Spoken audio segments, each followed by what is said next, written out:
Russian airstrikes have killed 3 people in Ukraine overnight. 2 of the victims, a mother and her 8-year-old son, were killed in Zaporizhzhia when a missile hit a hotel complex.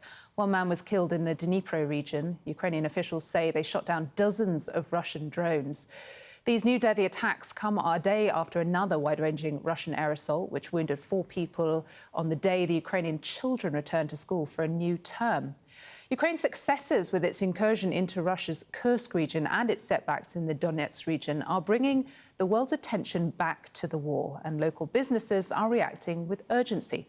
CNN's Christiane Amanpour takes a closer look at the factory in Kyiv that's ramping up its efforts to help Ukraine. The evidence keeps growing. Even here in Kyiv, far from the front, memorials occupy ever more space. And since Ukraine's incursion into Russia's Kursk region, the war has returned to the cities with a vengeance. Last night, ballistic missiles hit Kyiv, destroying infrastructure, crippling the energy grid, raising fears. Ukrainian journalist Natalia Gumenyuk tells me it's been a trade-off. There is no discussion whether the Kursk was right, but the question is how much we lose in Pokrovsk, in the Donbas. It boosted the morale among the military. It showed that, Ukraine can do something. Just outside Kyiv, there's an urgent race against time in this factory that's building unmanned vehicles or land drones, because aerial drones make the front lines ever more dangerous for soldiers on both sides. Here's CEO and former Special Forces officer Alexander Beletsky. That's why we should have technologies to kill more Russians with the purpose and using the new technologies, like using drones, using robots. That's it. And these all-terrain, all-weather drones are meant to save more Ukrainians. On the front, they can be controlled from as far as 3 kilometers away. Here, we follow along behind. They can deliver everything from ammunition to water and also remove the wounded from the front lines. Their production has ramped up since the full-scale invasion of 2022, and the company insists Ukraine must develop more technologically advanced systems for asymmetrical warfare to counter Russia's overwhelming manpower. And they want to be much more self-sufficient for the long haul. 30 months into this grinding conflict, with the prospect of international support fading, are Ukrainians now ready to negotiate an end to it all? It's really a matter of survival. We can't allow them to control our territory. And what they suggest is unconditional capitulation, unconditional surrender or occupation. And here Natalia quotes her friend and Ukraine's Nobel laureate, who warns that occupation is not peace, it's just a different way of war. Christiane Amanpour, CNN, Kyiv. Well, Salma Abdulaziz is joining me now here to discuss Ukraine. And Salma, we were just saying that the overnight attack on Zaporizhzhia, a mother and a child killed. What more do we know about that attack? So a family caught in this airstrike, yet another barrage of missiles and drones fired at Russia overnight. We've seen this continue on for almost 2 weeks now, I believe.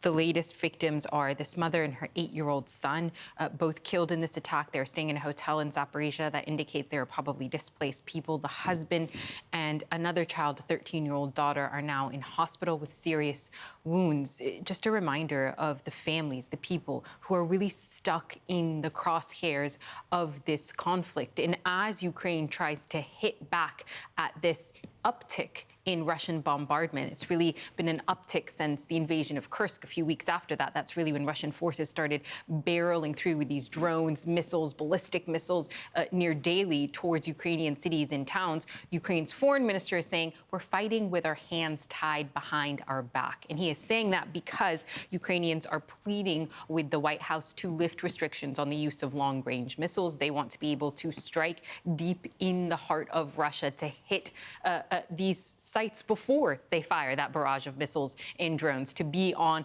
the offense here with Russia. However, the White House is simply not convinced. There was a meeting last week in which Ukrainian officials provided a target list. President Biden's administration believes that very high-value assets have probably been moved too far to be hit by those long-range missiles.